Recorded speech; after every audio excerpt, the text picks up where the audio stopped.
All right, YouTube. Hey, Josh here, Attica Lumber Company. Check out this project right here. This is actually a 28 by 32, 9 feet tall. Now, in this video, I'm going to share with you some of the things that we did on this building right here. Actually, let me adjust just a little bit, and then we'll get started here. But 28 by 32, 9 feet there at the eave. But to kind of give you some specs, some parameters, some guidelines there, that door right there, 16 by 7. That's going to be installed, and then also a 9 by 7. But check out that eyebrow right there. All right, again, 28 by 32, 9, and actually this is a 612 pitch. So if you've been following these videos, you see a lot of them that are 412, but there's a number of them on this channel. All right, but actually this is a 612 pitch there. Well, let's check out this eyebrow right here. Again, black wainscot, 3 foot. All right, section right there. And you can see a white sidewall panel, but you're probably looking at this and saying, what kind of wood is that? Actually, that's cedar. So let me get you a little bit closer right there. Let's see that nice eyebrow on this gable right there. See that? And actually the black. You can look at the soffit and the fascia right there, black right there. But look at that, nice eyebrow. Very boutique, very custom right there. See how we angled that in right there.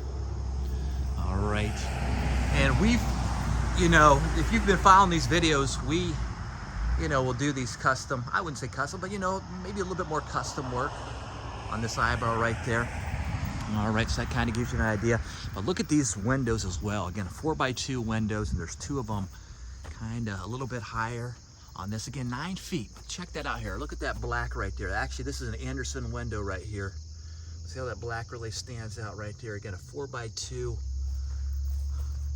window or model of that. All right, and again, wainscot tip there. If you're doing this, okay, DIY Nation out there, keep that up just a little bit again.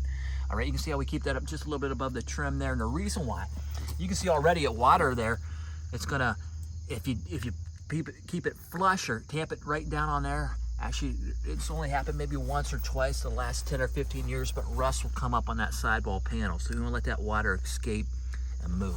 All right, just a little tip for you there. Again, 28 by 32, 9 feet tall out here in Crawford County, but a sharp, quaint, good looking building right here. But let me just take you inside here and share with you what we did as far as some of the components on the inside. And then I'll let you get on with your day. But again, 28 by 32, look at this from me coming in here. Look at that, 4 foot on center truss spacing right there. All right, again, 2x4 bottom, 2x4 top cord. And you can see actually we utilize a drip stop on this. Again, a drip stop actually comes pre-applied to the underneath of that metal. Okay, that's 29 gauge metal there on the roof. So instead of doing a vapor barrier, we're utilizing that drip stop, which performs obviously good moisture barrier condensation control.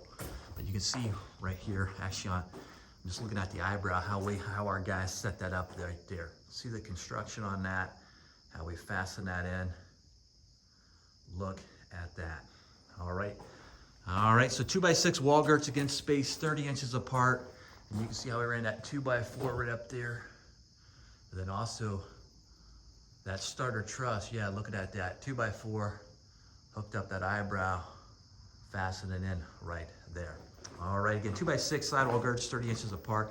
But it kind of gives you an idea of what we did here. 28 by 32, a nice custom 2-car hobby garage right here in Crawford County, Ohio. So until next one, keep it locked, keep it loaded right here. Again, comments always welcome.